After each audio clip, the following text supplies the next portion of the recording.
உலகின் மிகவும் தனிமையான டிரிஸ்டன் டா குன்ஹா தீவில் ஒரு பிரிட்டிஷ் குடிமகனுக்கு ஹேண்ட் வைரஸ் தொற்று சந்தேகிக்கப்படுகிறது.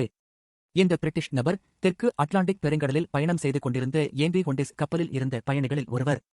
உலகம் முழுவதும் சுகாதார அதிகாரிகளும் அரசுகளும் தீவிரமாக கவனித்து வரும் ஹாண்டா வைரஸ் பரவல் ஏற்பட்டதும் இதே கப்பலில்தான். தனது சொந்த தீவான டிரிஸ்டன் டா குன்ஹாவில் இந்த பிரிட்டிஷ் நபர் இறங்கினார். ஆனால் சில நாட்களிலேயே அவருக்கும் ஹாண்டா வைரஸ் பாதிப்பிற்கான அறிகுறிகள் தென்படத் தொடங்கின. இந்த தீவில் போதுமான மருத்துவ வசதிகள் இல்லை. தென் ஆப்பிரிக்காவில் உள்ள கேப் டவுன் தான் அருகில் உள்ள துறைமுகம். ஆனால் அங்கு செல்ல கப்பலில் 6 நாட்கள் ஆகும். தீவில் விமானம் தரையிறங்க தளமும் இல்லை. ஆக்சிஜன் கையிருப்பு தீர்ந்து கொண்டிருந்தது. பிரிட்டிஷ் இராணுவம் களமிறங்கியது. ராயல் ஏர் போர்ஸின் A400M அட்லாஸ் விமானம் புறப்பட்டது. இங்கிலாந்து இருந்து நேராக அசென்ஷன் தீவிற்கு சென்றது.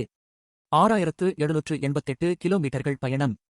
வழியில் RAF வாயேஜர் KC-2 டேங்கர் விமானம் வானிலேயே எரிபொருள் நிரப்பியது. மேலும் அங்கிருந்து 3000 கிலோமீட்டர்கள் தெற்கே பயணம் செய்து டிரிஸ்டன் டா குன்ஹா தீவை அடைந்தது.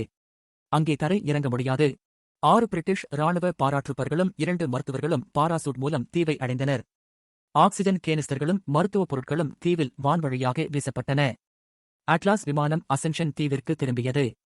ஆக்சிஜன் கொடுக்கப்பட்டு தற்போது நோயாளியின் நிலை சீராக உள்ளது.